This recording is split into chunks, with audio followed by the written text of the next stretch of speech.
Mon petit-fils m'a appelé à 5 heures du matin et m'a dit « Grand-mère, ne mets pas ton manteau rouge aujourd'hui ». J'ai demandé pourquoi, et d'une voix tremblante, il a dit « Tu comprendras bientôt ». À 9 heures, je suis allé prendre le bus. Quand je suis arrivé, je me suis figé sur place au moment où j'ai vu ce qui s'y déroulait. N'oubliez pas de vous abonner à la chaîne et de commenter d'où vous regardez. Le téléphone a sonné à 5 heures du matin précise. Je le sais parce que j'étais déjà réveillé, assise dans le fauteuil à bascule de ma grand-mère près de la fenêtre, regardant l'obscurité céder lentement la place à l'aube. À 63 ans, le sommeil ne vient plus que par fragments, éparpillés comme les pièces d'un puzzle que je n'arrive plus à assembler. La ferme craquait autour de moi. Ces sons familiers de vieux bois qui s'installent que j'avais connus toute ma vie. Quand j'ai vu le nom de Danny sur l'écran, mon cœur a fait un bond. Mon petit-fils n'appelait jamais à cette heure. Jamais. Grand-mère. Sa voix était à peine un murmure, tremblotante comme la flamme d'une bougie dans le vent.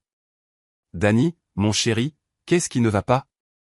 Grand-mère, s'il te plaît, tu dois m'écouter. Il y avait quelque chose dans son ton qui m'a glacé le sang.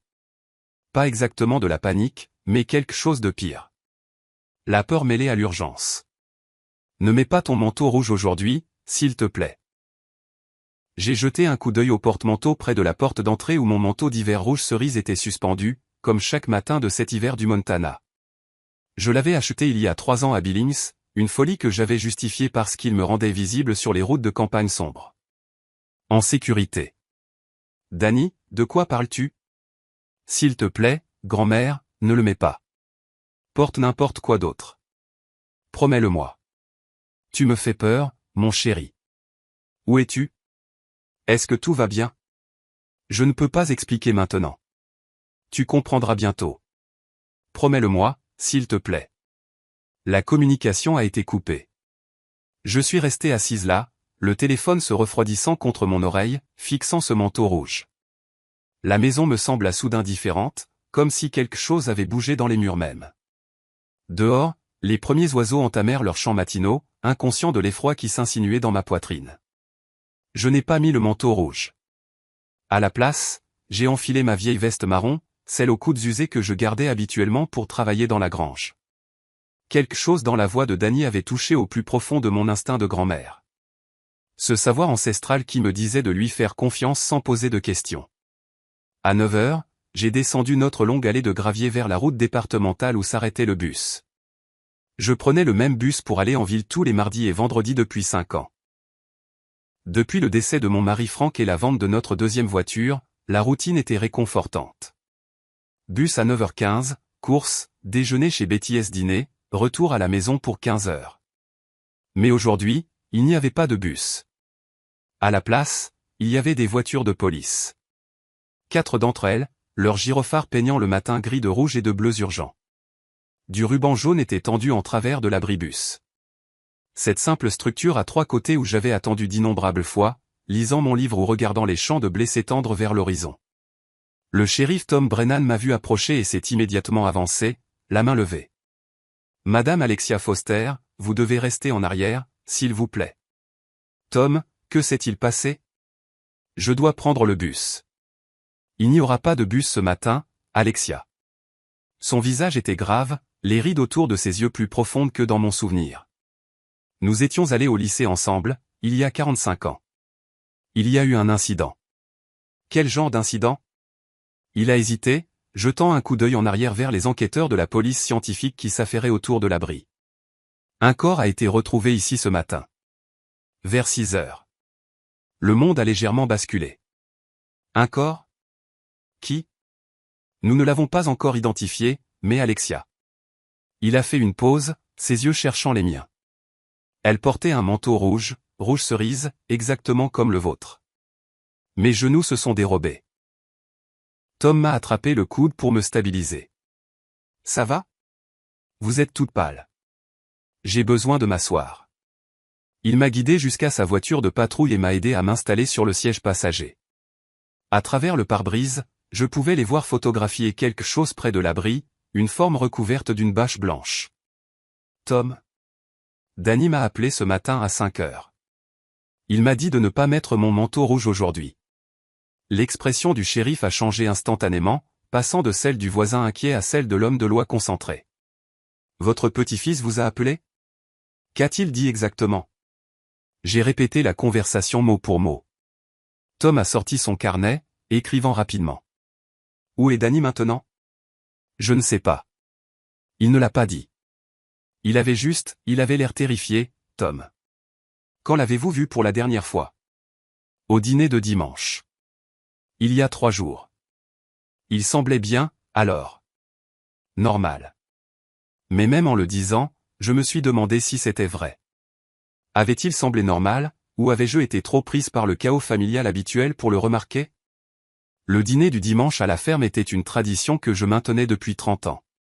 Mon fils Robert, sa femme Vanessa et Danny venaient tous sans faute. Mais dernièrement, les repas avaient été tendus. Vanessa me poussait à vendre la ferme pour déménager dans une résidence pour personnes âgées en ville. Elle avait apporté des brochures, des plans, des projections financières. « Maman, tu ne rajeunis pas », avait dit Robert, répétant les mots de sa femme. « Cet endroit est trop grand pour que tu le gères seul. » Mais ce n'était pas trop grand. C'était ma vie. Chaque pièce contenait des souvenirs de Franck, de l'éducation de Robert, des étés avec Danny courant dans les champs. L'idée de partir me rendait physiquement malade. Madame Foster. Une jeune détective s'est approchée. Une femme aux yeux vifs et aux cheveux noirs attachés en un chignon serré. Je suis la détective Roxane Merrick. Je crois comprendre que votre petit-fils pourrait avoir des informations sur cet incident. J'ai de nouveau expliqué l'appel de Danny. Elle a échangé un regard avec Tom. Nous devons parler à Danny dès que possible. Avez-vous un moyen de le joindre? J'ai essayé de l'appeler, mais je suis tombé directement sur sa messagerie vocale. J'ai essayé 3 fois de plus. Rien. Vit-il avec vous? A demandé la détective Merrick. Non, il vit avec mon fils et ma belle-fille en ville. Il a 19 ans, il étudie à l'université locale. Nous aurons besoin de leur adresse. Je la lui ai donnée, un sentiment de malaise grandissant dans mon estomac. Dans quoi Danny s'était-il fourré? Et pourquoi était-il au courant pour cette femme avant tout le monde? La radio de la détective a grésillé. Une voix a dit quelque chose à propos de la police scientifique et des premières constatations. Merrick s'est éloigné pour répondre, me laissant seul avec Tom. Alexia, je dois vous demander quelque chose. La voix de Tom était basse, presque apologétique. Quand avez-vous porté ce manteau rouge pour la dernière fois? Hier. Je l'ai mis pour aller en ville pour ma réunion du club de lecture. Et combien de personnes sauraient que vous le portez régulièrement? La question m'a frappé comme de l'eau glacée. Tout le monde, je suppose. Je le porte chaque fois que je sors. Il est reconnaissable. C'est pour ça que je l'ai acheté. Et qui saurait spécifiquement que vous prenez le bus les mardis et vendredis matins à cet arrêt? Ma famille, les autres passagers réguliers, Betty du restaurant, la moitié de la ville, probablement. Ma voix montait. Tom, que suggérez-vous? Je ne suggère rien pour l'instant, mais quelqu'un a été tué ici, portant un manteau identique au vôtre, à l'endroit exact où vous seriez normalement, et votre petit-fils vous a prévenu de ne pas venir. Les implications se sont abattues sur moi comme une vague. Quelqu'un avait voulu me tuer, et d'une manière ou d'une autre, impossiblement, Danny le savait. La radio de Tom a éclaté de parasites et de voix urgentes. Il l'a pressé contre son oreille, son visage s'assombrissant. Répétez ça, a-t-il dit dans la radio. Plus de parasites, une voix que je ne pouvais pas distinguer. Tom m'a regardé et j'ai vu quelque chose dans ses yeux qui a fait s'arrêter mon cœur. Plus seulement de l'inquiétude maintenant, mais de la suspicion. Alexia, j'ai besoin que vous veniez au poste avec moi. Pourquoi? Que se passe-t-il? Ce corps, nous venons de l'identifier grâce à son téléphone. Qui est-ce? La mâchoire de Tom s'est crispée. Son nom était Rachel Morrison. Elle travaillait aux archives du comté en ville, et d'après les journaux d'appel de son téléphone, elle a été en contact avec votre petit-fils, Danny, plusieurs fois au cours des 2 dernières semaines. Le matin sembla soudain plus froid que n'importe quel hiver du Montana que j'ai jamais connu. Il y a autre chose, a poursuivi Tom. Nous avons trouvé un document dans la poche de son manteau. C'est un acte de propriété pour votre ferme. C'est impossible. La ferme est dans ma famille depuis 4 générations. Il n'y a aucun doute sur l'acte. Alexia, cet acte est daté du mois dernier. Et d'après le document, vous avez cédé la propriété à votre fils, Robert, et à sa femme, Vanessa. C'est insensé. Je ne ferai jamais. La signature semble authentique. Les archives du comté en ont une copie. Officiellement enregistrée il y a 3 semaines. Le monde a tourné. J'ai agrippé la poignée de la portière pour me stabiliser. Je n'ai rien signé. Tom, tu dois me croire. Je n'abandonnerai jamais cette ferme. Mais même en le disant, le doute s'est insinué. Avais-je signé quelque chose sans m'en rendre compte? Vanessa me mettait toujours des papiers sous le nez pendant le dîner, me demandant de signer des mises à jour de police d'assurance, des documents fiscaux, des formulaires médicaux. Elle travaillait dans l'immobilier. Gérer la paperasse, c'était son métier. M'avait-elle piégé pour que je signe l'acte de ma propre maison? Nous allons régler ça, a dit Tom. Mais sa voix manquait de conviction. Pour l'instant, j'ai besoin que vous veniez avec moi. Nous devons prendre votre déposition, et nous devons trouver Danny. Alors que je me levais pour le suivre, j'ai perçu un mouvement du coin de l'œil. Une voiture était garée à une 50aine de mètres sur la route, partiellement cachée par un bosquet de peupliers, une berline bleu foncé. Le moteur tournait. Je pouvais voir la fumée d'échappement dans l'air froid. Et au volant, nous observant, se trouvait ma belle-fille, Vanessa. Nos regards se sont croisés à distance. Elle n'a pas fait de signe, n'a pas souri, elle m'a simplement fixé avec une expression que je n'avais jamais vue auparavant. Froide, calculatrice, presque triomphante. Puis elle a passé une vitesse et s'est éloignée. Tom, dis-je doucement. Je pense savoir qui pourrait avoir des réponses à propos de cet acte. Mais je ne pense pas que vous allez aimer ce que nous trouverons. Le poste du shérif sentait le café brûlé et la vieille paperasse. J'y étais allé 2 fois auparavant. Une fois lorsque Franck avait signalé le vol de notre tracteur il y a 30 ans. Et une fois pour renouveler mon permis de port d'armes pour le fusil que je gardais dans la grange pour les coyotes. Jamais en tant que témoin. Jamais en lien avec un meurtre. Tom m'a installé dans une salle d'interrogatoire au mur vert pâle et avec un miroir que je savais être sans teint. La détective Merrick s'est assise en face de moi. Un enregistreur entre nous. Madame Foster, j'ai besoin que vous me racontiez tout à nouveau. Chaque détail de l'appel de Danny. Je lui ai tout répété, mais cette fois je me suis forcé à me souvenir de plus de choses. Le bruit de fond lors de l'appel de Danny. Il y avait eu quelque chose. Du trafic, peut-être. Où était-ce le vent? Non, c'était de l'eau. De l'eau qui coule, comme un ruisseau ou une rivière. Il n'appelait pas de la maison, ai-je dit. Il y avait de l'eau en arrière-plan. Il était quelque part dehors. Merrick a pris une note. Votre petit-fils a 19 ans. A-t-il des antécédents de problèmes? Jamais. Danny est un bon garçon. Il étudie l'ingénierie à l'université locale. Il travaille à temps partiel à la quincaillerie. Il n'a même jamais eu une contravention pour excès de vitesse. Quelle est sa relation avec ses parents? J'ai hésité. C'était des affaires de famille, des questions privées, mais une femme était morte et Danny avait disparu. Son père, mon fils Robert, travaille de longues heures à l'agence d'assurance. Il n'est pas souvent là. Et Vanessa. J'ai choisi mes mots avec soin. Vanessa est très axée sur les apparences, sur le statut. Danny et elle se sont disputés récemment. À quel sujet? À propos de moi. À propos de la ferme. Vanessa veut que je la vende. Que je déménage en maison de retraite. Danny pense que je devrais la garder. Ils se sont disputés à ce sujet lors des dîners du dimanche. Merrick s'est penché en avant.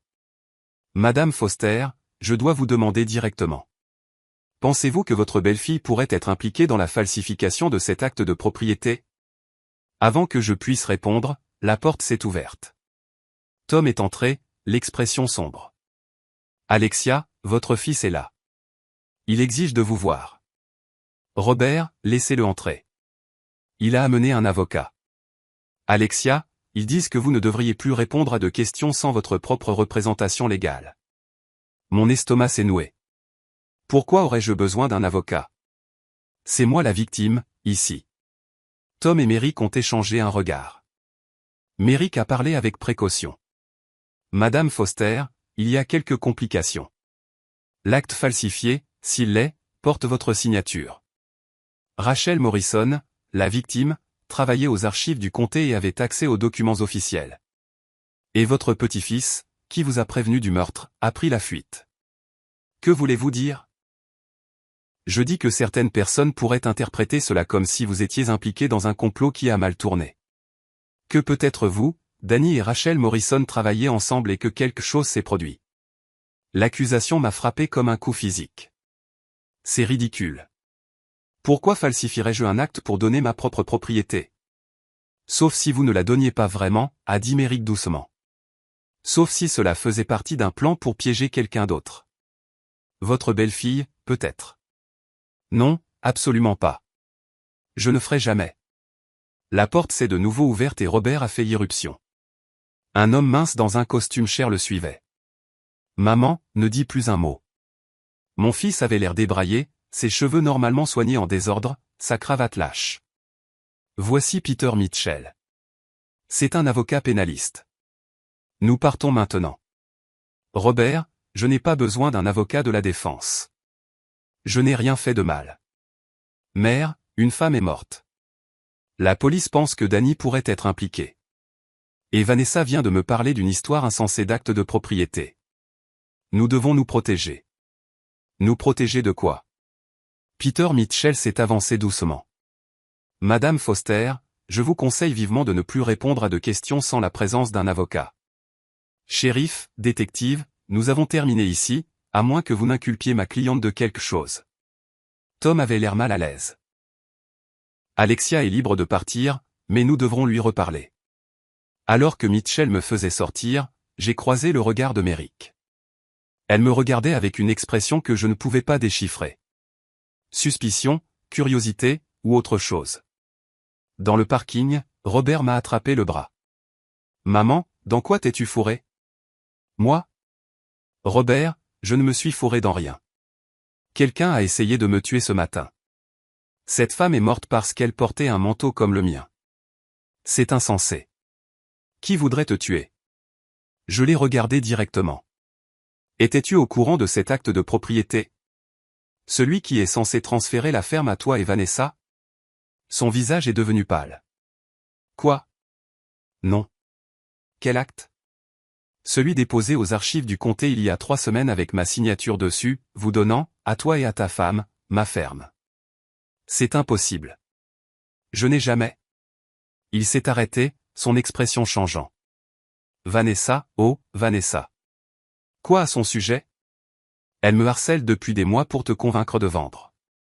Elle dit que la ferme est sur un terrain de développement de premier ordre, que nous pourrions gagner des millions si nous le lotissions.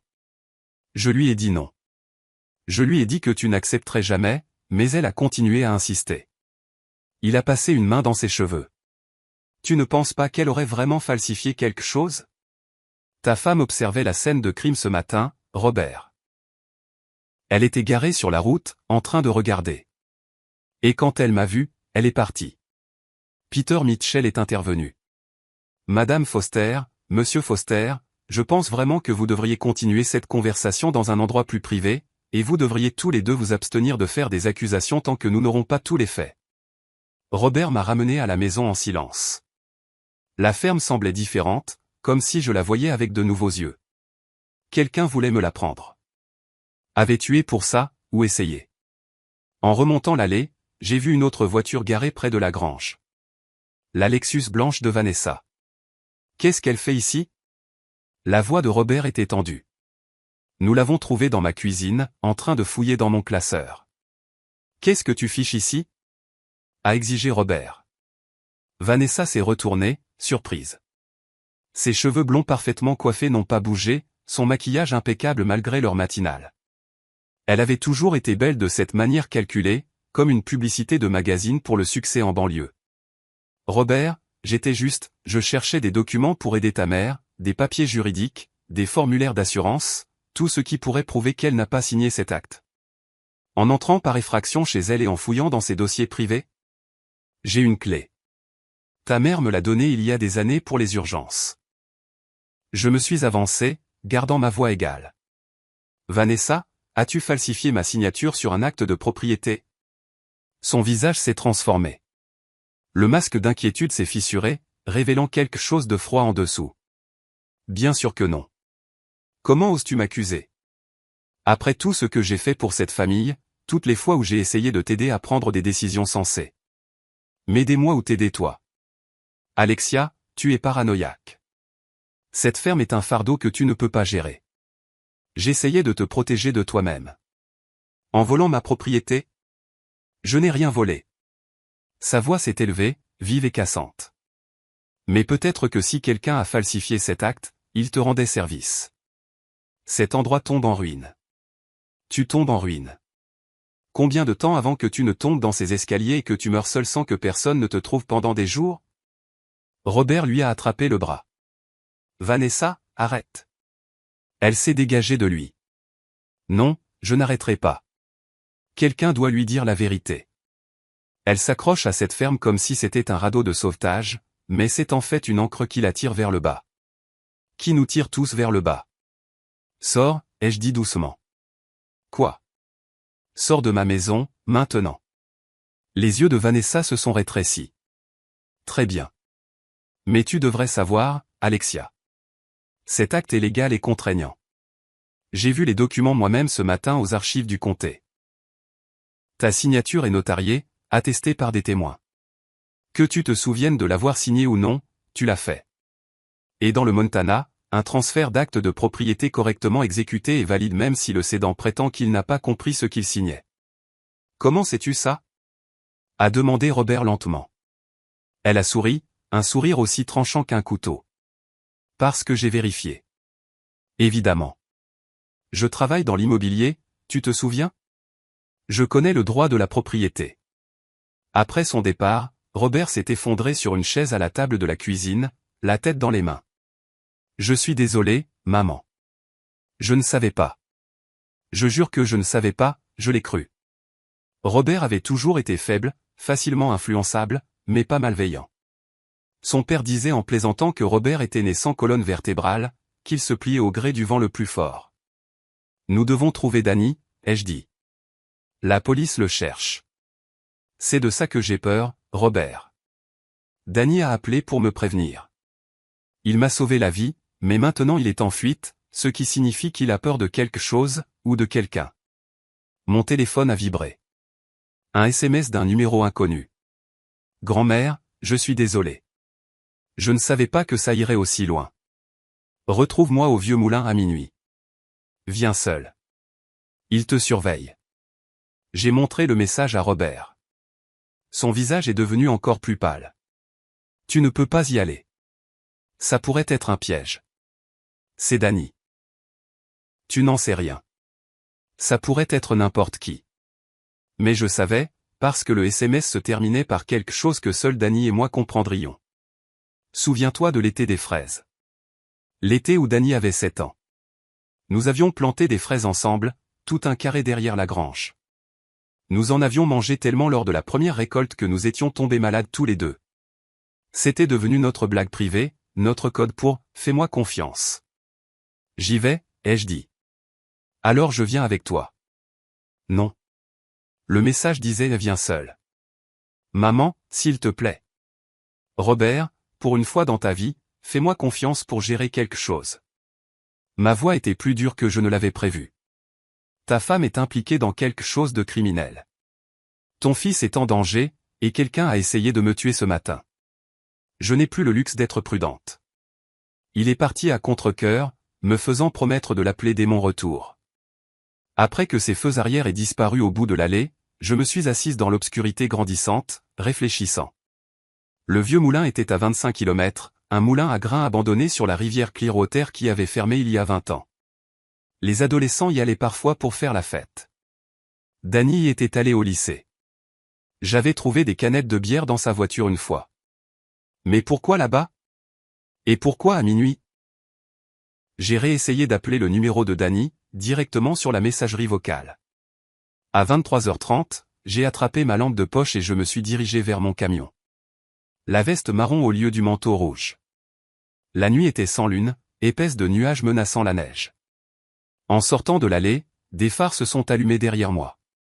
Quelqu'un avait attendu dans l'obscurité, garé le long de la route départementale. Ils m'ont suivi, gardant une distance constante tout le long de l'autoroute. Les phares sont restés avec moi sur 20 km, ne se rapprochant jamais, ne reculant jamais. Une surveillance professionnelle, ai-je réalisé, pas un amateur qui suit de trop près ou qui reste trop loin derrière. Quiconque était derrière moi savait ce qu'il faisait. J'ai envisagé d'appeler Robert, d'appeler Tom. Mais le message de Danny avait été explicite. Viens seul. Et cette référence à l'été des fraises signifiait qu'il était en réel danger. Le genre de danger où l'implication de la police pourrait empirer les choses. À 5 km du vieux moulin, j'ai pris une décision. Il y avait un embranchement devant, une étroite route forestière qui traversait les terres de l'État. Franck et moi l'empruntions quand nous allions à la chasse. Elle revenait sur l'autoroute principale environ 8 km au sud. J'ai éteint mes phares et j'ai tourné sur la route forestière, accélérant dans l'obscurité. Mon camion rebondissait sur les ornières et les trous, les branches raclant les côtés. Derrière moi, j'ai vu les phares de l'autre véhicule passer l'embranchement, puis les feux de stop s'allumer en rouge alors qu'ils réalisaient que j'avais disparu. Je n'ai pas ralenti. La forêt se pressait des deux côtés, et sans phare, je naviguais de mémoire et au clair de lune qui peinait à percer les nuages. Mon cœur battait la chamade. La route forestière m'a ramené sur l'autoroute au sud de mon poursuivant. J'ai attendu, moteur au ralenti, guettant les lumières approchantes. Rien. Je les avais semées. J'ai pris un itinéraire plus long pour aller au moulin, faisant un détour par des routes secondaires, vérifiant constamment si j'étais suivi. Le temps que j'arrive sur le parking délabré, il était minuit 15. Le vieux moulin de Clearwater se dressait contre le ciel comme une pierre tombale. 4 étages de bois pourri et de fenêtres brisées. La rivière se précipitait à côté, gonflée par la fonte des neiges, le son remplissant l'obscurité. Le faisceau de ma lampe de poche a percé la nuit alors que je m'approchais de l'entrée principale. Danny, ai-je appelé doucement. Pas de réponse, juste la rivière et le vent dans les espaces vides. Je suis entré. Le sol était couvert de débris, de verres brisés, de vieux équipements, de graffitis sur tous les murs. Ma lampe de poche a trouvé des escaliers menant vers le haut, et j'ai grimpé prudemment, testant chaque marche. Au 2e étage, je l'ai trouvé. Danny était assis sur une caisse renversée, son visage émacié dans le faisceau de la lampe de poche, les yeux rouges de larmes ou de manque de sommeil. On aurait dit qu'il avait vieilli de 5 ans en 3 jours. Grand-mère. Sa voix s'est brisée. Je suis tellement désolé. Tellement désolé. Je me suis précipité vers lui, je l'ai pris dans mes bras. Il tremblait. C'est bon, mon chéri. Quoi qu'il soit arrivé, nous allons arranger ça. Non, nous ne pouvons pas. Grand-mère, j'ai fait quelque chose de terrible. Je l'ai aidé. Je ne savais pas. Je jure que je ne savais pas que ça. Il s'est étouffé dans un sanglot. Aider qui? Vanessa? Il s'est reculé, essuyant ses yeux. Pas Vanessa. Rachel. Rachel Morrison, la femme décédée. Raconte-moi tout, ai-je dit. L'histoire est sortie par fragments, les mots se bousculant. Il y a 3 mois, Danny avait rencontré Rachel dans un café près du campus. Elle était jolie, drôle, intelligente, 28 ans, et travaillait aux archives du comté. Ils avaient commencé à sortir ensemble. Elle semblait parfaite. Grand-mère, elle disait qu'elle me comprenait, qu'elle comprenait ce que je ressentais pour toi et la ferme. Elle disait que sa grand-mère avait aussi perdu sa propriété, que des promoteurs l'avaient trompée. Danny, qu'as-tu fait? Elle m'a posé des questions sur la ferme, sur l'acte de propriété, l'historique juridique. Elle disait qu'elle voulait t'aider à la protéger, s'assurer que personne ne pourrait jamais te la prendre. Elle travaillait avec les registres de propriété. Elle savait comment tout vérifier. Mon sang s'est glacé. Tu lui as donné accès aux documents de la ferme. Je pensais que j'aidais. Elle disait qu'elle pouvait signaler l'acte, mettre des protections dessus, mais ensuite. Sa voix est tombée à un murmure. La semaine dernière, je l'ai vue rencontrer Vanessa dans un restaurant en ville. Je les ai suivis, grand-mère. Je les ai regardés parler pendant 2 heures, et quand j'ai confronté Rachel à ce sujet, elle a ri. Que veux-tu dire par elle a ri? Elle a dit que j'étais juste un idiot utile. que Vanessa l'avait engagé des mois avant même que nous nous rencontrions, que tout, les rendez-vous, la relation, tout était planifié. Elle était censée se rapprocher de moi, obtenir des informations sur toi et la ferme, et aider Vanessa à falsifier le transfert de propriété. La manipulation était à couper le souffle, calculée, cruelle. Mais pourquoi quelqu'un l'a-t-elle tuée? Ai-je demandé.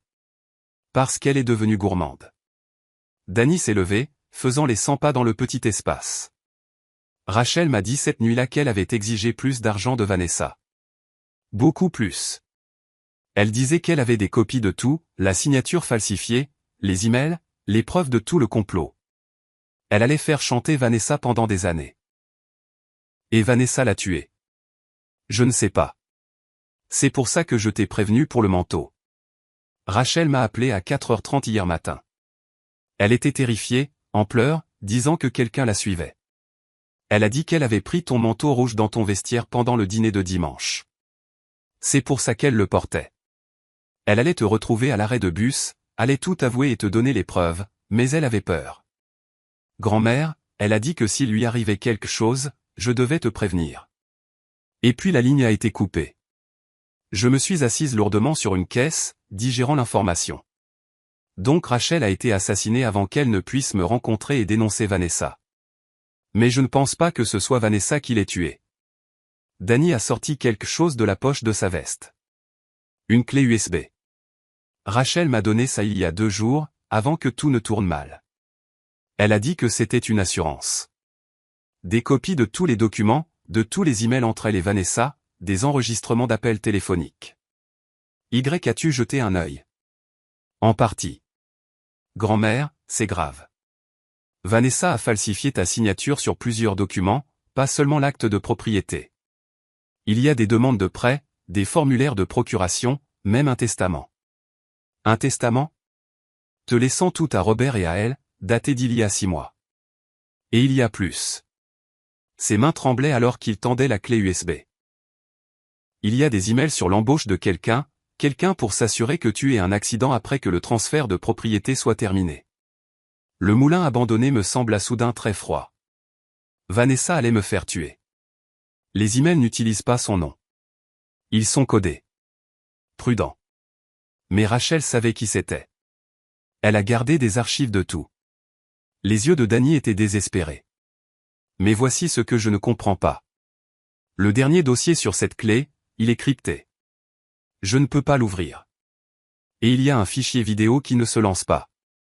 Il est corrompu ou quelque chose comme ça. Rachel a dit que c'était la preuve la plus importante, mais je ne peux pas y accéder. J'ai pris la clé USB, la tournant dans mes mains. Nous devons donner ça à la police. Non, grand-mère, tu ne comprends pas. Il y a des flics impliqués. Quoi? Dans les emails, Rachel mentionne avoir payé quelqu'un au bureau du shérif. Quelqu'un qui a aidé à déposer le faux acte, qui s'est assuré qu'il avait l'air légitime. Nous ne savons pas qui. Ça pourrait être n'importe qui. Le visage de Tom m'a traversé l'esprit. Mon vieil ami de lycée. Mais non, pas Tom. C'était impossible. Il y a autre chose, a dit Danny.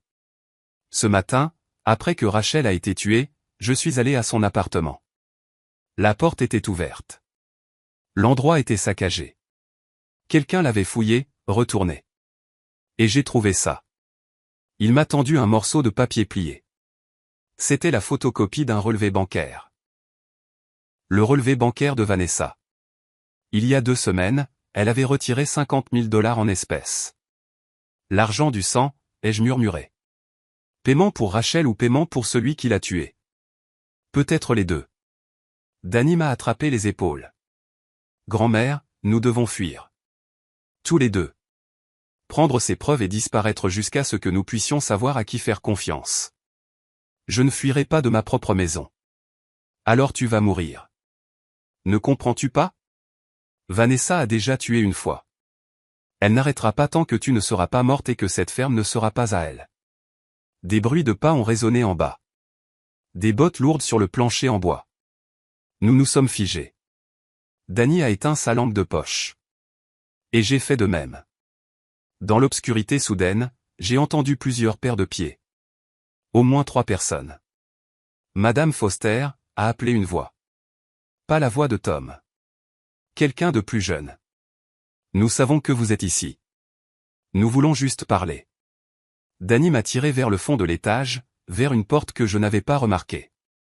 Nous nous sommes glissés à l'intérieur dans ce qui ressemblait à un ancien bureau, avec des fenêtres donnant sur la rivière à 10 mètres en contrebas. Il y a une issue de secours, a murmuré Danny. De l'autre côté. Mais avant que nous puissions bouger, la porte du bureau s'est ouverte. Un homme se tenait en silhouette contre la faible lumière de la pièce principale. Il portait un uniforme de shérif adjoint. Madame Foster, s'il vous plaît. Nous voulons vraiment juste parler. Je suis le shérif adjoint Marcus Hall. Le shérif Brennan m'a envoyé vous trouver. Restez en arrière, ai-je dit, ma voix plus stable que je ne le sentais. Madame, votre fils a signalé votre disparition. Nous vous cherchons depuis des heures. Vous n'avez pas d'ennui. Nous devons juste nous assurer que vous êtes en sécurité. Si c'est vrai, pourquoi avez-vous amené des renforts? Pourquoi vous faufilez-vous dans un bâtiment abandonné la nuit? L'expression de Hall a changé. Dans l'obscurité, je ne pouvais pas la lire clairement, mais quelque chose a changé dans sa posture. Parce que, a dit une voix de femme derrière lui, nous devions nous assurer que vous veniez seul. Vanessa est apparue. Elle avait l'air différente. Ses cheveux étaient sévèrement tirés en arrière, son maquillage minimal. Elle portait des vêtements sombres, des bottes pratiques. Ce n'était pas l'agent immobilier impeccable qui s'asseyait à ma table pour le dîner du dimanche. C'était quelqu'un d'autre entièrement. Bonjour, Alexia, dit-elle agréablement. Je crois que mon beau-fils a quelque chose qui m'appartient. Le shérif adjoint Hall s'est écarté et j'ai vu qu'il avait la main sur son arme. Pas dégainée, mais prête. Danny s'est mis devant moi. Éloigne-toi d'elle. Danny, Vanessa secoua la tête tristement. Tu aurais vraiment dû rester en dehors de ça. Rachel disait que tu étais gentil mais stupide. Je commence à penser qu'elle avait raison. Vous l'avez tué, ai-je dit. Bien sûr que non. Je ne ferai jamais quelque chose d'aussi désordonné moi-même. Son sourire était terrible. C'est à ça que servent les employés. Malheureusement, la mort de Rachel était nécessaire. Elle est devenue ambitieuse. Elle pensait qu'elle pouvait jouer dans la cour des grands. Elle ne le pouvait pas, et vous allez nous tuer aussi? Vous tuer? Alexia, pourquoi ferais-je ça? Vous allez nous céder votre ferme ce soir, volontairement, avec le shérif adjoint Hall ici comme témoin. Ensuite, vous aurez un accident tragique en rentrant chez vous. Une femme âgée conduisant seule sur des routes de campagne sombres, ces choses arrivent. Les gens savent que nous sommes ici. Vraiment? Votre fils pense que vous êtes allé vous coucher il y a des heures. Le shérif pense que vous êtes en sécurité à la maison. Personne ne sait pour cette réunion, sauf les personnes présentes dans cette pièce. Elle a tendu la main.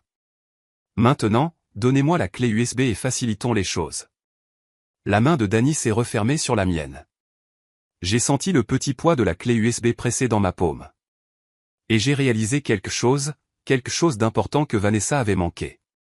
Il y a juste un problème avec votre plan, ai-je dit calmement. Oh, et quel est-il?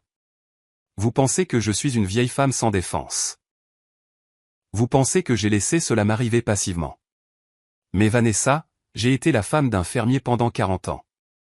J'ai survécu à la sécheresse, aux inondations, à l'effondrement économique et à la mort de mon mari. J'ai négocié avec les banques, combattu les promoteurs et dirigé une entreprise que des hommes 2 fois plus âgés que vous disaient que je ne pouvais pas gérer. J'ai sorti mon téléphone, je l'ai tenu pour qu'elle puisse voir l'écran. Il enregistrait.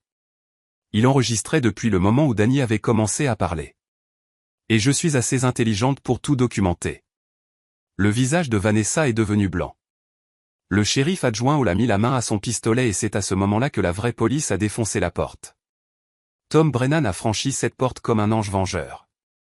3 policiers d'État derrière lui. Le regard sur son visage quand il a vu le shérif adjoint Hall mettre la main à son arme était quelque chose que je n'oublierai jamais. Marcus, n'ose même pas. La voix de Tom était calme. Les mains où je peux les voir, maintenant. Hall s'est figé, puis a lentement levé les mains. Vanessa a tenté de se précipiter vers la fenêtre, mais l'un des policiers lui a attrapé le bras. Lâchez-moi. C'est du harcèlement. Je suis venu ici chercher ma belle-mère, qui est clairement instable et qui a fait des accusations folles. Garde ça pour toi, a dit Tom. Nous avons tout écouté ces 10 dernières minutes. Il a brandi son propre téléphone, montrant un flux audio en direct. Madame Foster m'a appelé il y a 20 minutes, m'a dit exactement où elle serait et ce qu'elle soupçonnait. Nous avons enregistré toute votre confession. La rage sur le visage de Vanessa était quelque chose d'inhumain. Vieille idiote. Tu crois que tu as gagné? Tu n'as aucune idée de ce que tu as fait. Emmenez-les tous les deux, a ordonné Tom. Meurtre, complot, fraude, tentative de meurtre, corruption de fonctionnaires. Lisez-leur leurs droits. Alors que les policiers les emmenaient, Vanessa s'est retournée vers moi une dernière fois. Ce n'est pas fini, Alexia. J'ai des avocats. De bons avocats et des amis haut placés. Tu ne prouveras jamais que j'ai tué Rachel. Jamais. Le moulin est tombé dans le silence après leur départ. Juste le bruit constant de la rivière et la respiration haletante de Danny à côté de moi. Grand-mère, comment as-tu, quand as-tu appelé le shérif? Sur le parking avant d'entrer. Je lui ai envoyé un SMS depuis le camion, lui disant que je te rencontrais, mais que je soupçonnais un piège. Je lui ai demandé de tracer mon téléphone et d'écouter. J'ai serré sa main. Je fais confiance à Tom. J'étais au lycée avec lui, tu te souviens? C'est un des bons. Tom est revenu à l'intérieur, le visage las. Alexia, vous avez pris un sacré risque. Je sais, mais j'avais besoin que Vanessa avoue. Et elle l'a fait. Elle a avoué le complot et la fraude. Mais elle a raison sur un point. Nous ne pouvons toujours pas prouver qu'elle a assassiné Rachel Morrison. Elle a été prudente. Elle a utilisé des intermédiaires. L'enregistrement que vous avez obtenu ce soir aide, mais un bon avocat de la défense prétendra qu'elle ne faisait que jouer le jeu, essayant de se protéger de Hall.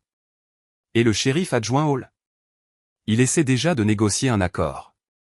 Il dit que Vanessa l'a payé 50 000 pour l'aider à déposer l'acte frauduleux et fermer les yeux, mais il jure qu'il ne savait rien du meurtre. Le croyez-vous?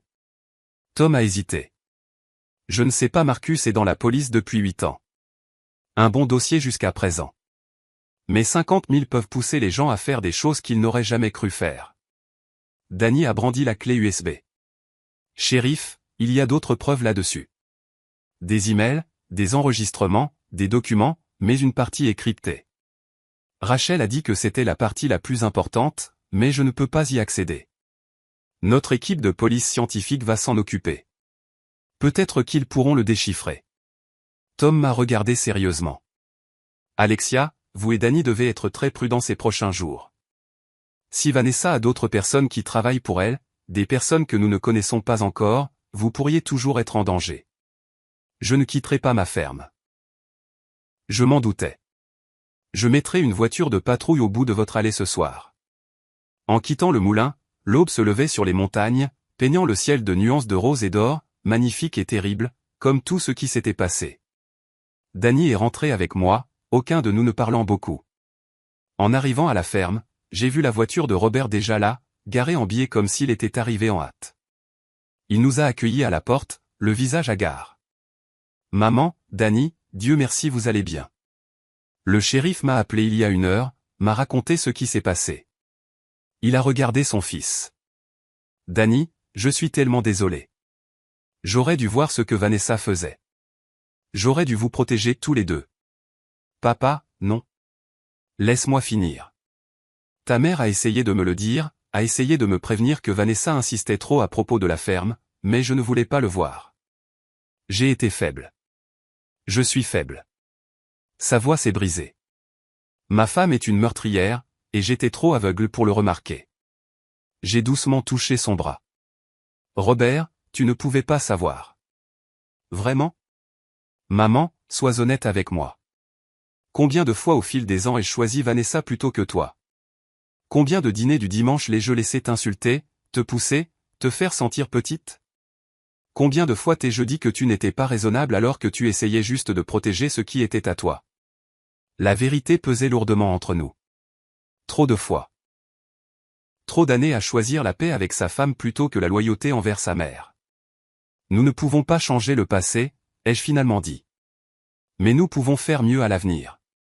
À l'intérieur, j'ai fait du café pendant que Robert et Danny s'asseyaient à la table de la cuisine. La maison semblait différente maintenant, à la fois violée et reconquise. Vanessa était entrée ici, fouillant dans mes affaires, me volant, mais elle avait échoué. « Maman, je dois te demander quelque chose », a dit Robert. « Cet acte qu'elle a falsifié. La ferme est-elle vraiment en danger ? Je ne sais pas.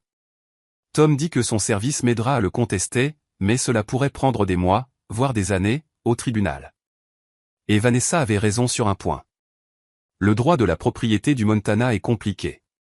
Si un acte semble légitime, s'il est correctement notarié et déposé, il peut être très difficile de l'annuler. Je témoignerai. Je dirai au tribunal que je n'ai jamais autorisé ce transfert, que je n'étais pas au courant. Ce ne sera peut-être pas suffisant. Tu es son mari. Il pourrait prétendre que tu ne fais que la protéger. Danny s'est éclairci la gorge. Et les fichiers cryptés sur la clé USB ? Peut-être qu'il y a quelque chose dedans qui prouve que l'acte est faux. Peut-être, mais nous ne le saurons pas tant que l'équipe de police scientifique n'aura pas déchiffré le cryptage. J'ai siroté mon café, réfléchissant. Il y a autre chose qui me tracasse. Rachel Morrison a travaillé aux archives du comté pendant 3 ans. C'est long. Et si ce n'est pas la première propriété qu'elle et Vanessa ont ciblée ? Les yeux de Robert se sont écarquillés. Tu penses qu'elles ont déjà fait ça ? Vanessa est trop lisse, trop entraînée. La façon dont elle a tout mis en place, les emails codés, les intermédiaires. Cela ressemble à un plan répété. Nous devrions le dire au shérif. Nous le ferons. Mais d'abord, je veux faire quelques recherches moi-même. Je me suis levé, me dirigeant vers mon petit bureau à côté de la cuisine. Vanessa a mentionné lors de l'un de ses arguments de vente qu'elle avait aidé plusieurs clients âgés à se défaire de leur propriété l'année dernière. Elle l'a fait sonner de manière bienveillante, comme si elle leur rendait service. J'ai sorti le dossier où j'avais gardé toutes les brochures et documents de Vanessa. Sa société immobilière s'appelait Summit Property, et d'après sa carte de visite, elle était la meilleure vendeuse depuis 3 ans. Danny, peux-tu chercher les transferts de propriété dans ce comté au cours des 2 dernières années ? Concentre-toi sur les fermes et les grandes parcelles vendues par des propriétaires âgés. Il a sorti son ordinateur portable, les doigts volants sur les touches. Grand-mère, tu penses vraiment ? Je pense que Vanessa est plus intelligente et plus dangereuse que nous ne l'avions imaginé. Et je pense que Rachel Morrison n'était pas sa première complice. 20 minutes plus tard, Danny avait une liste. 11 propriétés, toutes des fermes ou des ranchs, toutes vendues au cours des 18 derniers mois, toutes appartenant à l'origine à des personnes de plus de 65 ans. Maintenant, croise ça avec les nécrologies, ai-je dit doucement. Le silence qui a suivi était épais d'effroi. Le visage de Danny est devenu pâle en lisant l'écran. Grand-mère ? 4 de ces personnes sont décédées dans les 6 mois suivant la vente de leur propriété. 2 accidents de voiture. Une chute à la maison. Une crise cardiaque. Robert s'est levé brusquement, sa chaise raclant le sol. Non. Non. C'est trop. Ça ne peut pas être une coïncidence. Ce n'en est pas une. Ma voix était calme. Mais à l'intérieur, je tremblais. Vanessa fait ça depuis des années. Cibler les propriétaires âgés, falsifier des documents ou les manipuler pour qu'ils signent. Attendre quelques mois, puis organiser des accidents. Nous devons le dire à Tom maintenant. Mais avant que nous puissions bouger, mon téléphone a sonné. Numéro inconnu. J'ai répondu avec précaution. Allô ? Madame Foster. Une voix de femme, inconnue. Mon nom est Jennifer Tate. Je suis avocate au cabinet Morrison, Westfield & Chase. Je représente Vanessa Foster. Mon estomac s'est noué. C'était rapide. Que voulez-vous ? Je vous appelle pour vous informer que ma cliente est libérée sous caution ce matin. Elle maintient sa totale innocence pour toutes les charges et se défendra vigoureusement. Elle a avoué. Nous avons des enregistrements. Vous avez des enregistrements d'une femme effrayée essayant d'amadouer ce qu'elle croyait être un policier corrompu. Le contexte est important, Madame Foster. Maintenant, je vous appelle par courtoisie pour vous informer que nous allons intenter une action civile contre vous pour diffamation, détresse émotionnelle et séquestration. Nous demandons des dommages-intérêts d'un montant de 5 millions de dollars. C'est absurde. Vraiment ? Vous avez publiquement accusé ma cliente de meurtre, de complot et de fraude. Vous avez nui à sa réputation, à son entreprise et à son bien-être émotionnel. À moins que vous ne soyez prête à retirer toutes les accusations et à présenter des excuses publiques, nous poursuivrons l'action en justice. Je ne ferai rien de tel, alors vous ne nous laissez pas le choix. Vous recevrez une assignation dans les 24 heures. Et Madame Foster, je dois mentionner que nous avons également déposé une demande d'audience de compétence. Compte tenu de votre âge et de votre comportement erratique récent, nous pensons qu'un tuteur nommé par le tribunal devrait évaluer si vous êtes capable de gérer vos propres affaires. La ligne a été coupée. Je suis resté là, le téléphone se refroidissant contre mon oreille, comprenant toute la portée de ce que Vanessa avait prévu. Elle n'essayait pas seulement de voler ma propriété. Elle essayait de me faire déclarer incompétente, incapable de gérer ma propre vie. Maman ? La voix de Robert semblait lointaine. Qu'ont-ils dit ? Ils s'en prennent à moi. Pas seulement la défense pénale pour Vanessa, mais une action civile et une audience de compétence. J'ai croisé son regard. S'ils réussissent avec la demande de compétence, le tribunal pourrait nommer Vanessa ou quelqu'un qu'elle contrôle comme mon tuteur. Et alors ? Alors elle contrôle tout, a terminé Danny. Votre propriété, votre argent, vos décisions en matière de soins de santé, tout. Le poids de la situation s'est abattu sur moi. J'avais pensé que nous avions gagné au moulin. J'avais pensé qu'enregistrer la confession de Vanessa suffirait. Mais je l'avais encore sous-estimée. Elle avait des ressources. Des avocats. Des plans dans les plans. Quand est l'audience ? A demandé Robert. Elle n'a pas dit. Mais avec des avocats comme Morrison, Westfield, Chase, ils peuvent probablement l'accélérer. Nous avons peut-être moins d'une semaine. Nous allons nous battre. Nous allons te trouver le meilleur avocat. Avec quel argent, Robert ? J'ai quelques économies, mais pas assez pour combattre un cabinet comme celui-là. Ils nous enterreront sous les requêtes, les retards et les frais de justice jusqu'à ce que je ne puisse plus me permettre de me battre. La porte d'entrée s'est ouverte. Tom Brennan est entré sans frapper, le visage grave. Alexia, nous avons un problème. Un autre ? L'équipe de police scientifique a essayé d'accéder à cette clé USB. Les fichiers cryptés, ils sont protégés par un cryptage de niveau militaire. Cela pourrait prendre des mois à déchiffrer, peut-être plus. Et les fichiers que Danny a pu consulter ? Les emails et les enregistrements ? De bonnes preuves, mais circonstancielles. Les avocats de Vanessa prétendent déjà qu'elle était victime de chantage de la part de Rachel. Que tous ces emails ont été envoyés sous la contrainte. Sans les fichiers cryptés, nous n'avons pas assez de preuves pour garantir une condamnation pour l'accusation de meurtre. Donc, elle pourrait s'en sortir. Pire que ça.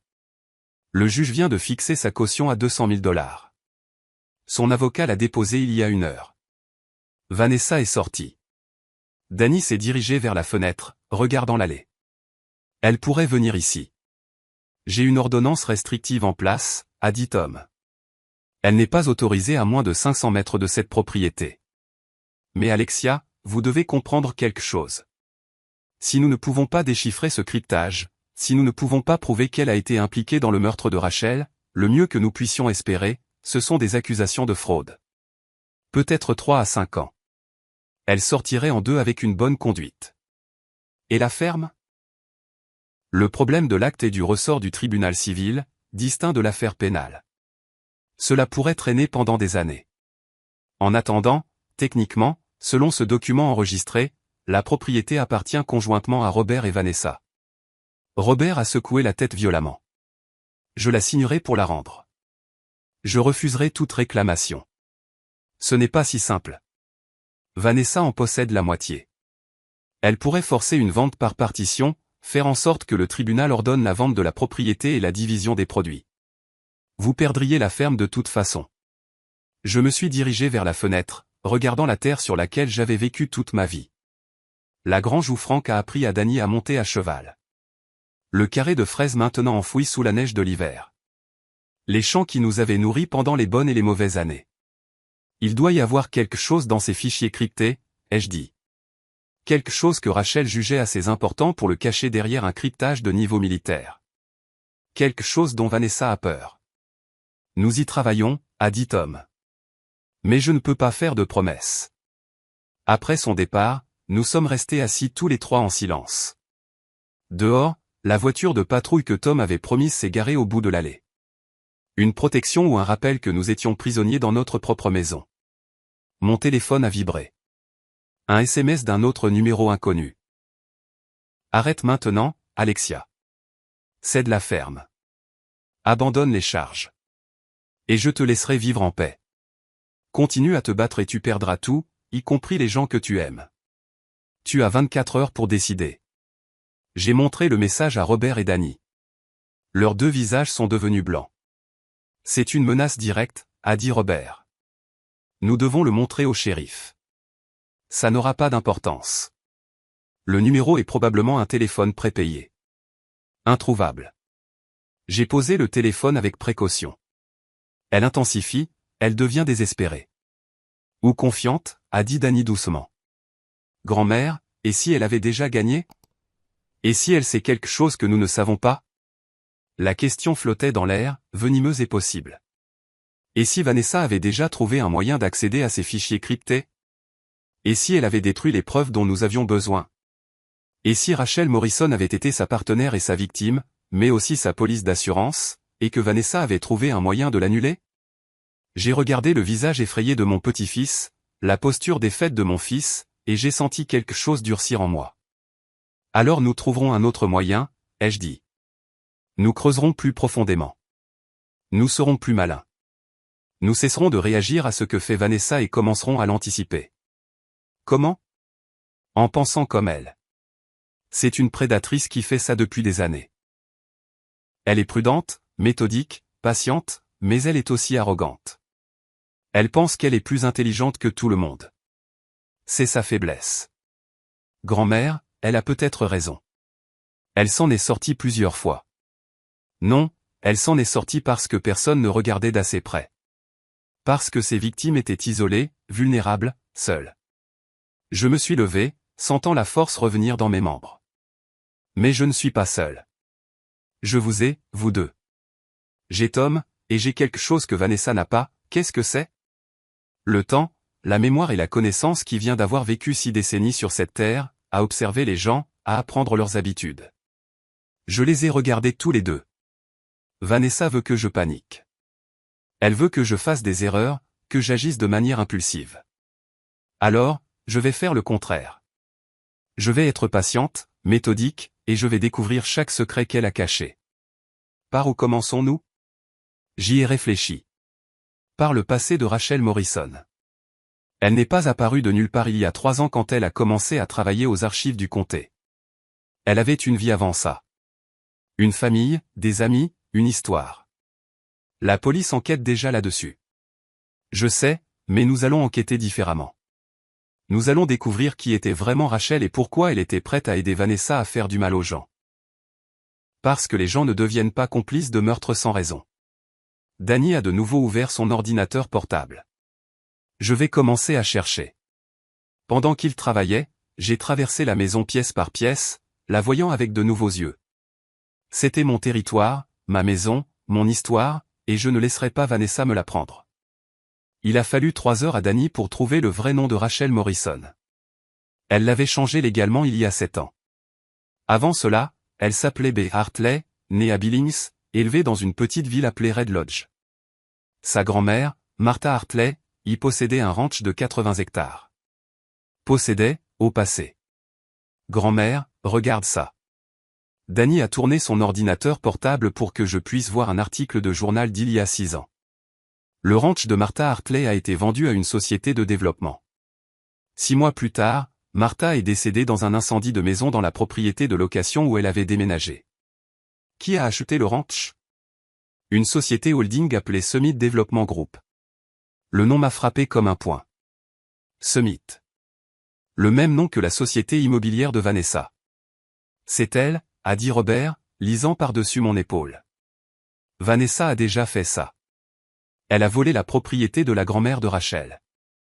Mais pourquoi Rachel l'aiderait-elle, a demandé Danny.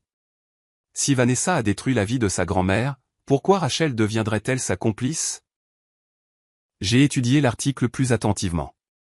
Il y avait une photo de Martha Hartley, une femme de mon âge environ, souriant devant une grange. Et à côté d'elle, une adolescente, Rachel, avant qu'elle ne change de nom. Regardez la date, ai-je dit. Martha est morte il y a 6 ans. Rachel a changé de nom il y a 7 ans, avant la mort de sa grand-mère. Elle ne fuyait pas Vanessa. Elle travaillait avec elle. Les implications se sont abattues sur nous comme un linceul. Rachel a aidé Vanessa à voler sa propre grand-mère, a murmuré Robert. Et a probablement aidé à la tuer, ai-je ajouté. C'est pour ça qu'elle était si bonne à ça. Elle l'avait déjà fait, à sa propre famille. Mais ensuite, elle est devenue gourmande, a essayé de faire chanter Vanessa, et Vanessa l'a éliminée. Danny cherchait déjà plus profondément. Il y a 2 autres propriétés que Summit Développement a achetées à la même époque. Toutes 2 appartenant à des propriétaires âgés. Les 2 propriétaires sont décédés dans l'année suivant la vente. Au moins 3 meurtres, peut-être plus. Je me suis levé, faisant les 100 pas, c'est plus gros que nous le pensions. Vanessa dirige ce complot depuis au moins 6 ans. Nous devons le dire à Tom, a dit Robert en attrapant son téléphone. Attends. J'ai attrapé son poignet. Si nous le disons à Tom maintenant, il dépose un rapport, lance une enquête officielle, cela pourrait prendre des mois.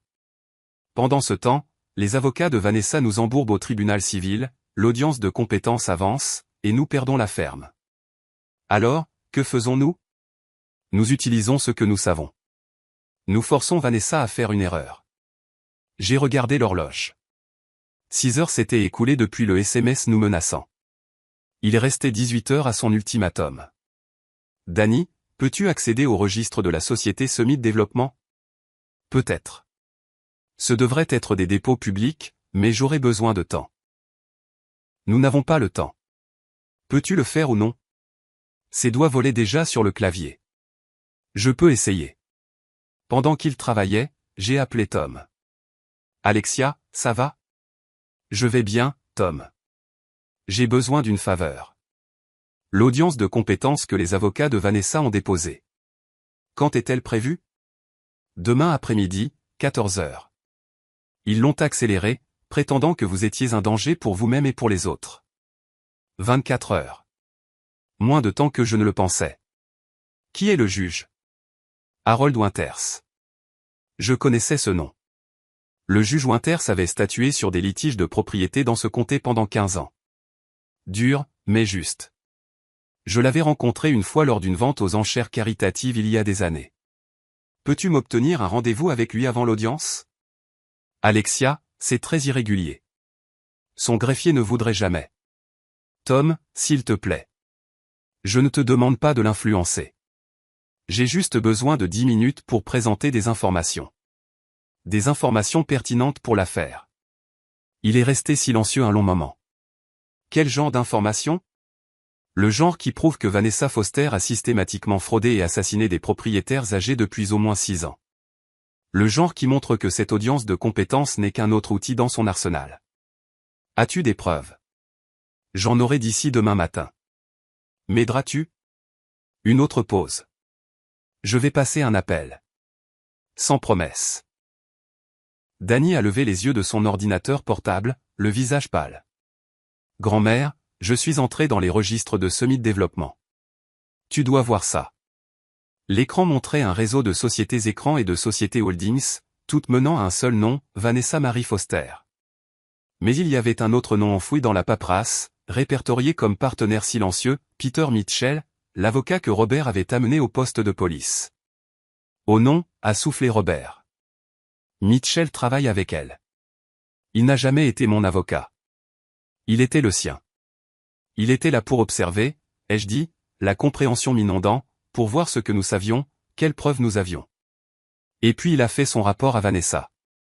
Danny a cliqué sur d'autres documents. Il y a plus. Le cabinet d'avocats de Webb est répertorié comme le représentant légal pour toutes les acquisitions de propriétés de Summit Développement.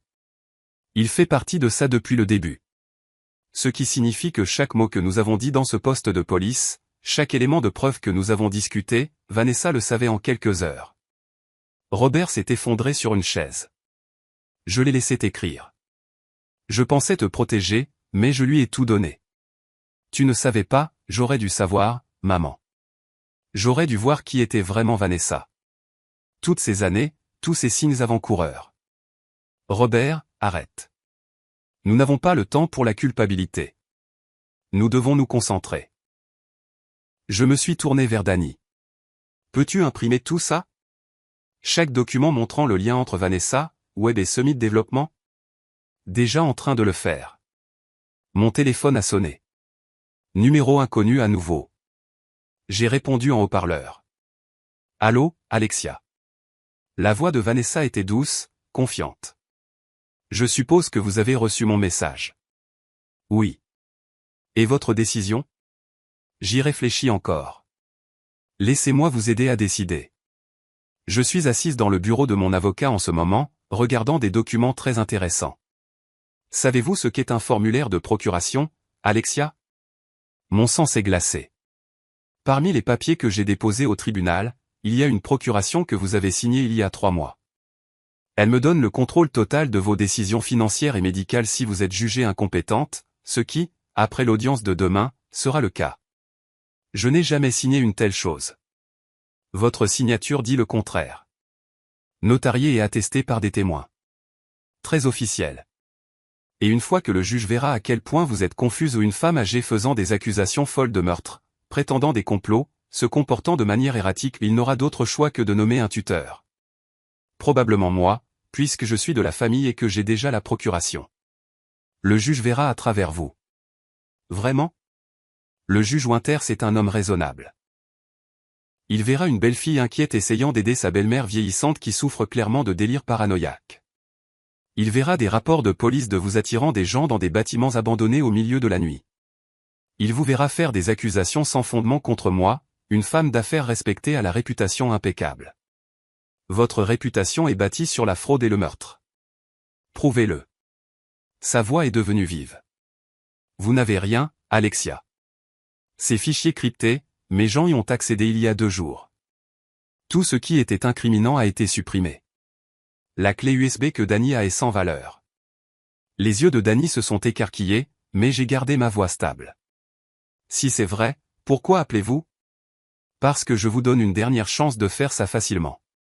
Cédez la ferme. Abandonnez toutes les charges.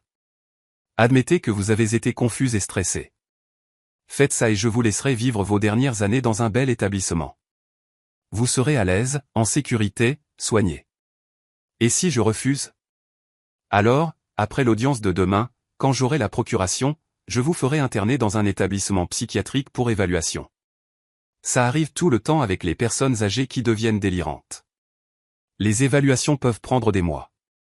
Pendant ce temps, je vendrai la ferme, liquiderai vos biens, et il ne restera plus rien pour quoi vous battre.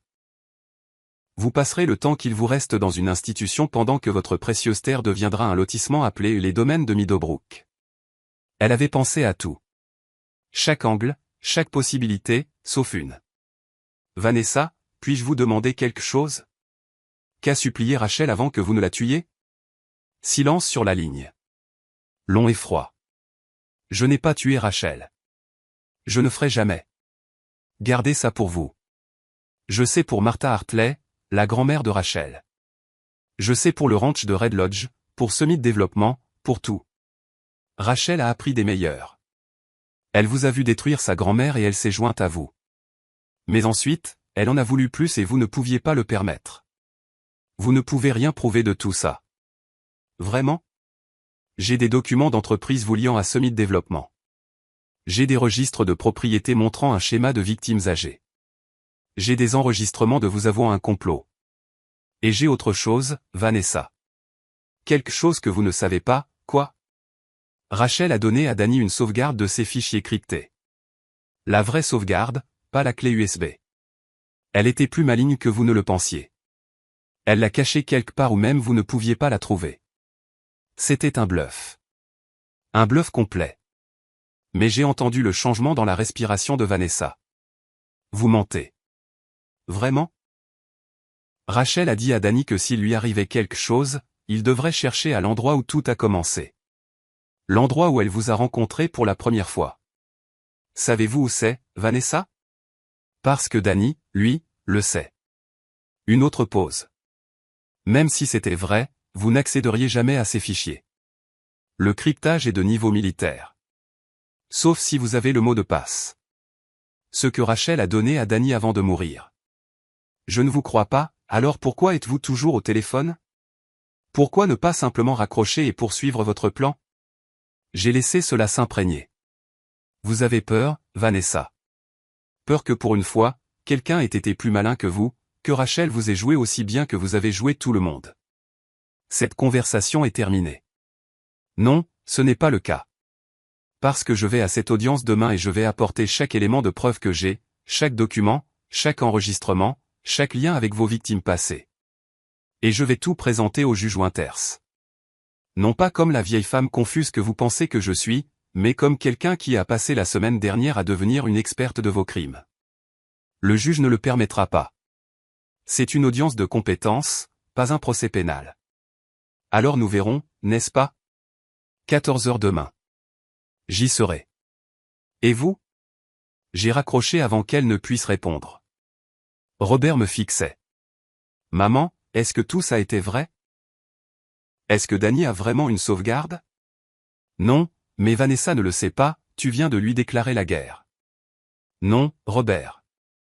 Elle m'a déclaré la guerre au moment où elle a falsifié ma signature. Je ne fais que la terminer. Je me suis tourné vers Danny. Combien de temps te faut-il pour découvrir où Rachel et Vanessa se sont rencontrées pour la première fois? Grand-mère, je ne sais même pas par où commencer. Si, tu le sais. Rachel travaillait aux archives du comté. C'est là que Vanessa l'aurait recrutée. Découvre quand Rachel a commencé ce travail. Regarde quelle propriété Vanessa vendait à cette époque et croise les informations avec le passé de Rachel. Il y a un lien. Il doit y en avoir un. Les doigts de Danny ont volé sur le clavier. 10 minutes plus tard, il l'a trouvé. Le ranch de Red Lodge, la propriété de Martha Hartley. Il était listé par Summit Property il y a 6 ans. L'agent immobilier était Vanessa Foster. Et la transaction a été enregistrée aux archives du comté par. Il a levé les yeux, écarquillé, par B. Hartley. C'était sa première semaine de travail. C'est là qu'elles se sont rencontrées. Où Vanessa l'a recrutée ou elles ont finalisé leur plan ensemble. J'ai attrapé mon manteau. Nous devons y aller maintenant. Maman, il est 21 heures. Ce ranch a probablement été développé, démoli. Ou pas. Quoi qu'il en soit, nous devons regarder. S'il y a la moindre chance que Rachel y ait caché des preuves, nous devons les trouver avant Vanessa. Tom a rappelé. Alexia, le juge Winters vous accordera 15 minutes demain à 13 heures, avant l'audience. Mais c'est tout. Ne me faites pas regretter ça. Je ne le ferai pas. Merci, Tom. Nous avons pris mon camion, tous les trois, avec la voiture de patrouille nous suivant à distance. Le trajet jusqu'à Red Lodge a duré 90 minutes, à travers des routes de montagne sombres et de petites villes déjà endormies. Le ranch était toujours là, non développé, non démoli, juste abandonné. La maison était une carcasse incendiée, exactement comme le journal l'avait décrit.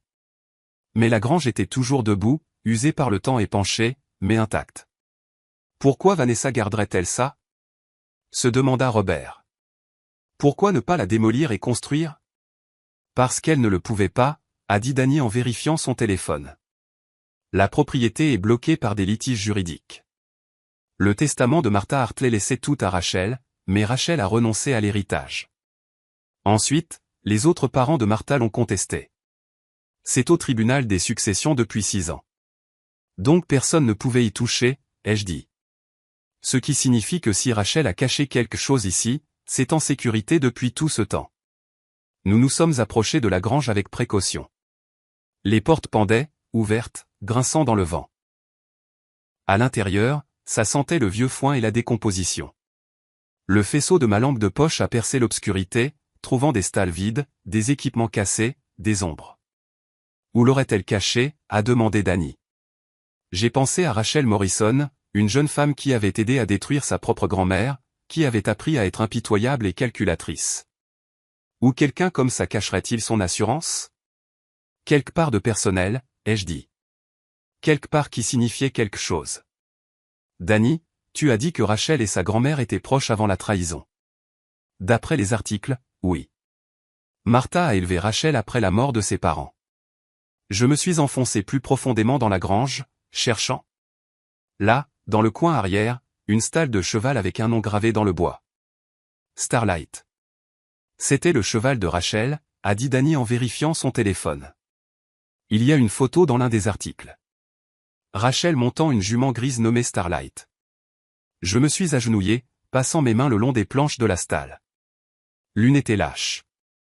Derrière, enveloppée dans du plastique imperméable, se trouvait une petite boîte en métal. À l'intérieur de la boîte, une autre clé USB et une note manuscrite. Si vous lisez ceci, je suis probablement morte. Vanessa Foster a tué ma grand-mère et m'a forcé à l'aider. Je rassemble des preuves depuis, attendant le bon moment. Cette clé contient tout. Enregistrement non édité, documents originaux, preuves de chaque crime. Le mot de passe est Starlight 1997. Utilisez-le pour l'arrêter. Rachel. 1997, a murmuré Danny. L'année de naissance de Rachel. Nous l'avions. De vraies preuves, non cryptées, tout ce dont nous avions besoin. Et puis nous avons entendu le bruit de voitures approchant. Plusieurs voitures, rapides. Ils nous ont suivis, a dit Robert, regardant par la porte de la grange. Vanessa a dû mettre quelqu'un pour nous surveiller. 3 véhicules se sont arrêtés à l'extérieur, leurs phares nous aveuglant. Les portes se sont ouvertes, des silhouettes ont émergé. Vanessa se tenait au centre, flanquée de Peter Mitchell et de 2 hommes que je ne reconnaissais pas. Des hommes costauds, pas des avocats. Alexia, sa voix a résonné dans la nuit. Vous êtes en violation de propriété privée. C'est illégal. Tout ce que vous avez trouvé là-dedans appartient à la succession. Cette succession appartient à Rachel Morrison, ai-je répondu, et elle a laissé des instructions. Rachel est morte. Je suis l'exécutrice de sa succession maintenant. Remettez ce que vous avez trouvé. Je ne crois pas, non. Mitchell s'est avancé. Madame Foster, nous pouvons vous faire arrêter tout de suite. La voiture de patrouille du shérif Brennan est partie. Nous les avons envoyés sur un faux appel d'urgence à 30 km d'ici. Vous êtes seul. Vous êtes en infériorité numérique et vous détenez des biens volés. J'ai regardé la boîte en métal dans mes mains, la clé USB qui pouvait mettre fin à l'empire de Vanessa. Et j'ai souri. Vous avez raison sur un point, monsieur Mitchell. La voiture de patrouille du shérif Brennan est partie. Mais vous avez tort de penser que je suis seul. J'ai sorti mon téléphone et j'ai appuyé sur envoyer pour la vidéo que je diffusais en direct depuis 10 minutes. Diffusée directement sur le téléphone de Tom, à la police d'État et à 3 chaînes de télévision locales. Je diffuse tout, ai-je dit calmement. Chaque mot que vous avez prononcé, chaque menace que vous avez proférée, et maintenant des milliers de personnes vous regardent, Vanessa, vous regardent admettre être l'exécutrice de la succession de Rachel, une succession avec laquelle vous ne devriez avoir aucun lien si vous êtes innocente. Vous regardent nous menacer sur cette propriété, vous regardent amener des gros bras pour intimider une femme âgée. Le visage de Vanessa est devenu blanc dans les phares. Vous pouvez me prendre cette clé USB, ai-je poursuivi. Mais ça n'aura pas d'importance, car dans exactement 5 minutes, mon petit-fils télécharge l'intégralité du contenu sur un stockage cloud, avec des copies envoyées au FBI, à la police d'État et à tous les médias du Montana. C'est fini, Vanessa. Vous avez perdu. Des sirènes ont hurlé au loin, se rapprochant. Vanessa m'a fixé à travers le terrain sombre. Et j'ai vu quelque chose se briser dans ses yeux. Le calcul, la confiance, la certitude qu'elle était toujours la personne la plus intelligente de la pièce. Elle a couru. Mitchell et les autres hommes se sont dispersés, se précipitant vers leur véhicule. Mais la police bloquait déjà la route. Le véhicule de Tom en tête d'un convoi de policiers d'État. Je suis resté là, tenant la boîte en métal, les regardant maîtriser Vanessa. Elle s'est débattue, hurlant des menaces et des accusations, mais ils l'ont menottée quand même. Tom s'est approché de moi, secouant la tête. Alexia, c'était la chose la plus risquée, la plus insensée et la plus courageuse que j'ai jamais vue. J'ai appris des meilleurs, ai-je dit, en pensant à Frank. De 63 ans de vie, à m'apprendre quand me coucher et quand faire tapis. La diffusion en direct, a-t-il demandé. L'idée de Danny. Il a commencé à enregistrer dès que nous sommes sortis du camion. Tom a ri. A vraiment ri. Vous savez, vous venez probablement de causer une douzaine de complications juridiques pour les procureurs, mais nous l'avons eu, avec des preuves irréfutables. Elle ne peut pas nier. Il a pris la boîte en métal doucement. Nous allons la prendre en charge. La traiter correctement. Mais Alexia, merci. Vous venez de nous aider à résoudre peut-être une douzaine d'affaires non élucidées. Alors qu'ils emmenaient Vanessa, elle m'a regardé une dernière fois. Pas de mots, juste un long regard, et j'ai soutenu son regard, sans ciller, jusqu'à ce qu'elle soit partie. L'audience de compétence a été annulée. Le juge Winters m'a appelé personnellement le lendemain de l'arrestation de Vanessa pour s'excuser du temps du tribunal et pour me féliciter de ce qu'il a appelé un « courage civique exceptionnel ». Les documents de procuration se sont révélés être des faux, tout comme l'acte de propriété. Toute la stratégie juridique de Vanessa s'est effondrée au moment où l'équipe de police scientifique a vérifié les preuves de Rachel. Cette clé USB contenait 6 ans de tenue de registre méticuleuse. Rachel avait tout documenté. Des enregistrements de conversations avec Vanessa complotant contre des victimes, des copies de signatures falsifiées, des registres financiers montrant des paiements à des fonctionnaires corrompus, même une vidéo de Vanessa admettant avoir organisé la mort de sa grand-mère. Rachel Morrison avait été beaucoup de choses, complice, manipulatrice, meurtrière. Mais à la fin, elle avait aussi été une femme qui savait qu'elle était allée trop loin, qui avait essayé de se créer une issue de secours, et qui avait payé pour ses crimes de sa vie. L'enquête s'est rapidement étendue. En 3 jours, le FBI avait identifié 11 victimes dans le Montana et le Wyoming, des propriétaires âgés qui avaient été systématiquement fraudés et, dans 4 cas, assassinés. Peter Mitchell a été arrêté ainsi que le shérif adjoint ou les 2 autres fonctionnaires corrompus. Le procureur de district a qualifié cela de la plus grande affaire de fraude envers les personnes âgées de l'histoire de l'État. La libération sous caution de Vanessa Foster a été refusée après sa 2e audience. Le juge a cité le risque de fuite et la gravité des accusations. 4 chefs d'accusation de meurtre au premier degré, complot en vue de commettre un meurtre, fraude, falsification et une douzaine d'autres charges. Son procès a été fixé à 6 mois plus tard, mais ses avocats négociaient déjà des accords de plaidoyer avec les preuves de Rachel. Ils n'avaient pas de véritable défense. Je ne ressentais pas exactement de triomphe. J'aurais peut-être dû, mais je me sentais surtout fatigué et triste pour toutes les vies que Vanessa avait détruites dans sa quête d'argent et de biens qui n'auraient jamais été suffisants. 2 semaines après l'arrestation de Vanessa, Robert a demandé le divorce. Nous étions assis à la table de ma cuisine, la même table où nous avions mangé un millier de dîners du dimanche, et j'ai regardé mon fils signer les papiers avec des mains tremblantes. J'aurais dû savoir, a-t-il dit pour la 100e fois peut-être. Toutes ces années, j'aurais dû voir qui elle était vraiment. Robert, elle a trompé beaucoup de gens. Des procureurs, des enquêteurs, des partenaires commerciaux. Tu ne peux pas te blâmer de ne pas avoir vu clair dans le jeu d'une prédatrice professionnelle. Mais je l'ai choisi plutôt que toi tant de fois. Chaque fois que tu as essayé de me prévenir, chaque fois que tu as dit que quelque chose n'allait pas, j'ai ignoré. Je t'ai fait sentir que tu étais le problème. Tu essayais de maintenir ton mariage. Ce n'est pas un crime. Il a levé les yeux vers moi, les yeux rouges. Elle a essayé de te faire tuer, maman. Ma femme, la femme avec qui j'ai partagé un lit pendant 20 ans. Elle a assassiné des gens pour leur terre, et je n'ai jamais rien soupçonné. Qu'est-ce que ça dit de moi? Ça dit que tu es humain. Ça dit que tu voulais croire le meilleur de quelqu'un que tu aimais. Ce n'est pas de la faiblesse, Robert. C'est de l'espoir. Un espoir mal placé, peut-être. Mais tu as trouvé ta force quand c'était important. Tu as soutenu Danny et moi quand nous avions besoin de toi. Tu n'as pas fui. Tu ne t'es pas caché. Ça compte pour quelque chose. Il a essuyé ses yeux. Je veux me racheter auprès de toi. Peu importe le temps que ça prendra. Alors commence par te pardonner et par être un meilleur père pour Danny. Il a besoin de toi maintenant plus que jamais. Danny avait du mal. La révélation que Rachel l'avait utilisé, que toute leur relation avait été une manipulation, l'avait durement frappé. Il avait pris un semestre de congé de l'université, voyait un thérapeute 2 fois par semaine et réapprenait lentement à faire confiance. Il passait la plupart de son temps à la ferme avec moi.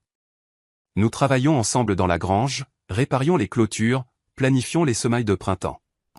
Il ne parlait pas beaucoup de Rachel, mais parfois je le surprenais à regarder dans le vide, perdu dans des pensées qu'il ne pouvait pas partager.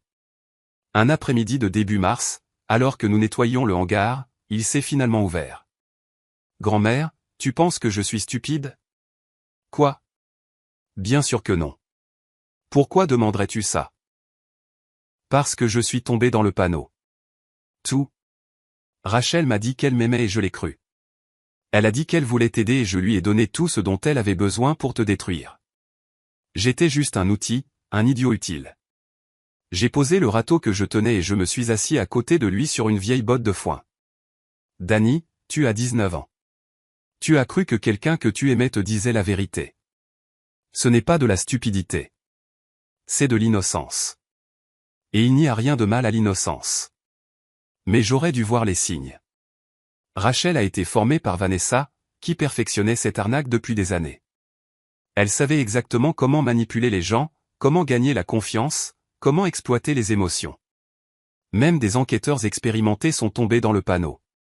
Tu n'es pas faible pour avoir été trompé par une manipulatrice professionnelle. Alors pourquoi je me sens si stupide? Parce que la douleur nous fait tout remettre en question, y compris nous-mêmes.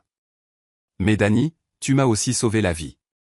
Tu as vu clair dans le plan de Rachel au moment critique. Tu m'as prévenu pour le manteau rouge. Tu as gardé cette clé USB en sécurité. Tu as aidé à démasquer toute l'opération de Vanessa. Ce ne sont pas les actions d'une personne stupide. Il est resté silencieux un long moment. Elle me manque parfois. C'est fou. Je sais ce qu'elle était, ce qu'elle a fait, mais parfois, la personne que je pensais qu'elle était me manque. Ce n'est pas fou. C'est du deuil. Tu pleures la relation que tu pensais avoir, l'avenir que tu imaginais. C'est une perte réelle. Même si la relation était basée sur des mensonges. Comment cesse-t-on de regretter quelque chose qui n'a jamais vraiment existé? Le temps, la patience, et la connaissance que tu mérites quelque chose de réel, quelqu'un de réel. Et un jour, quand tu seras prêt, tu le trouveras. Il s'est appuyé contre mon épaule, et je l'ai tenu comme je le faisais quand il était petit, et que le monde semblait trop grand et effrayant. La bataille juridique pour la ferme a duré un autre mois. L'acte falsifié a été officiellement annulé. Toutes les réclamations frauduleuses de Vanessa ont été rejetées. La propriété est restée mienne, libre et nette, comme elle l'avait été pendant 4 générations. Mais plus que cela, le procureur du comté a déposé des privilèges sur tous les biens de Vanessa pour indemniser les familles de ses victimes. Sa maison, ses voitures, son entreprise, tout a été saisi. Summit Property a été dissoute et ses avoirs ont été vendus pour payer les restitutions. J'ai assisté à l'une des audiences de restitution. Il y avait des familles là-bas, des gens qui avaient perdu des parents et des grands-parents à cause des manigances de Vanessa, un homme âgé qui avait perdu sa femme, une femme de mon âge qui avait perdu sa sœur. Nous n'avons pas beaucoup parlé, mais nous partagions quelque chose. La connaissance que nous avions survécu, que la justice avait été lente, mais qu'elle était finalement arrivée. Une femme s'est approchée de moi par la suite. Elle avait environ 50 ans, avec des yeux bienveillants et des cheveux grisonnants. Madame Foster. Je suis Catherine Wells. Ma mère était Martha Hartley, la tante de Rachel. Je lui ai serré la main avec précaution. Je suis vraiment désolé pour votre perte. Pour toutes les deux. Merci. Je voulais que vous le sachiez. Je suis contente que vous l'ayez arrêté. Ma mère méritait mieux que ce qui lui est arrivé. Et Rachel? Sa voix s'est étranglée. Rachel était une bonne gamine, autrefois. Avant que Vanessa ne mette ses griffes sur elle. Je pense à ce que Rachel aurait pu devenir si elle n'avait jamais rencontré cette femme. Votre nièce m'a sauvé la vie, à la fin. Les preuves qu'elle a recueillies, la sauvegarde qu'elle a créée. Sans cela, Vanessa serait peut-être encore libre. Rachel a toujours été minutieuse. Même quand elle faisait des choses terribles, elle était méthodique. Catherine a souri tristement.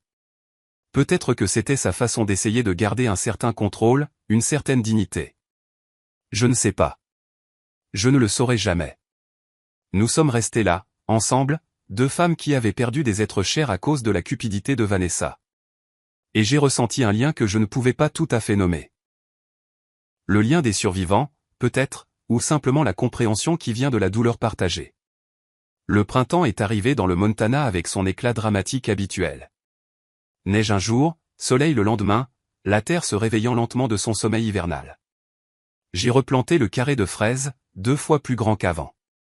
Danny m'a aidé et nous n'avons pas parlé de cet été où il avait 7 ans. Nous n'en avions pas besoin. Le travail lui-même était la conversation. Robert est revenu pour les dîners du dimanche. Juste lui, maintenant. Pas de Vanessa. Les repas étaient plus calmes, plus simples, mais plus honnêtes. Nous parlions de petites choses. Le temps, les récoltes, les plans de Danny pour retourner à l'université à l'automne. Nous réapprenions à être une famille sans le poison qui s'était infiltré en nous pendant des années. Tom est passé un après-midi d'avril avec des nouvelles. Vanessa a plaidé coupable. La prison à vie sans possibilité de libération conditionnelle, en échange de son témoignage contre les autres personnes impliquées dans ces complots. Elle ne sortira jamais. Jamais. Et avec son témoignage, nous avons identifié 3 autres fonctionnaires corrompus et 2 autres complices que nous ne connaissions pas. Tout le réseau s'effondre. Je lui ai servi du café et nous nous sommes assis sur le porche, regardant les montagnes devenir violettes dans la lumière du soir. Vous savez. A dit Tom, vous auriez pu être tué plusieurs fois pendant toute cette affaire. Ce que vous avez fait était incroyablement dangereux. Je sais. Mais vous l'avez fait quand même. Je l'ai fait parce que je le devais.